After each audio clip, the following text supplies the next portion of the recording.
My name is Rafael Cosio.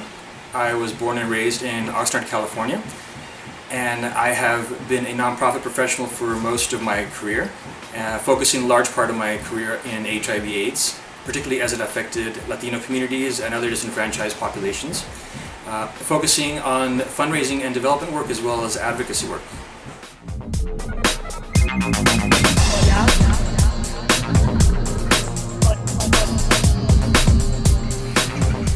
So my family environment and my family influence was such that it was bestowed upon family members like aunts and uncles to take charge of my upbringing because my parents either passed away or had become paralyzed. Well, they took it upon themselves to make sure that I visited a psychiatrist at the age of 14. One of their biggest things, what they wanted to ensure, and they told the psychiatrist directly, was they wanted to make sure that I did not turn out gay. I had been an altar boy, I had been everything that they wanted me to be, but this one thing that I think that they suspected of me possibly turning out gay, they wanted to make sure that it wouldn't happen.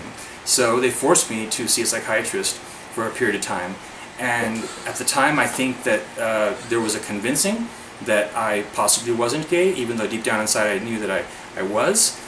And it took a lot for me to really be able to kind of go forward with the things that I knew my family wanted me to be, and the things that I was talking about and addressing in psychiatry, and to convince myself of that. It drove me to the point of losing my virginity with a woman, to dating a woman for a couple of years before the age of 18, before I came out, and kind of convincing myself that this is actually probably the way that I'm going to live, with a conflict that will probably last the rest of my life. So part of my high school experience actually took place in Guadalajara. So I went to high school in Guadalajara for 2 years. And I remember they would call us in roll call by number, not necessarily by your last name. And for some reason, whenever the number 41 came up, everyone said the word boop, and I'll let you complete that, it ends with an O. And I remember the first couple of days being very confused. I said, why does everybody respond with this epithet that's negative when the number 41 comes up? So then subsequently, when I learned about that, I was like, oh, okay, they're attaching homosexuality to the number 41. And then fast forward, and in my own kind of spiritual being and looking for numerology and looking for answers in life and my mysticism and everything else that I've done ever since I became a recovering Catholic, I ended up discovering that my mother had me when she was 41. So then that was a little bit of an evidence on top of everything else that said, yeah, well, she had me at 41, so that makes sense why I turned out gay. To any young person out there who's just realized they're diagnosed HIV positive,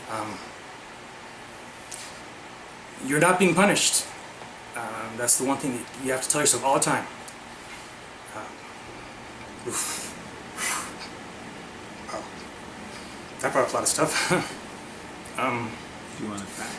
HIV is not something that is a part of your life and experience now because of anything that you did that is moralistically wrong or that's being cast upon you by anybody who you have come to know as being a god or a spirit or being bigger than ourselves.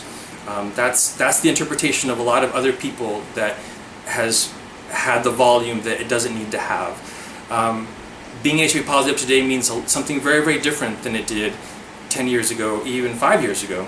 And to know that you have to take responsibility for your own health, that no one else is going to do that for you. So if someone were to come to me, young or old, and share with me that they thought or believe they are lesbian, gay, bisexual, transgender, and they're questioning, or queer, or however they might want to identify, I would say congratulations on taking the first step in the rest of your life, because once you're able to make that declaration proudly and without any negative moral attachment to it, and then you can say that confidently, that is just beginning to crack the door open to this tremendous experience that you can have and this tremendous community that can afford you so many different things.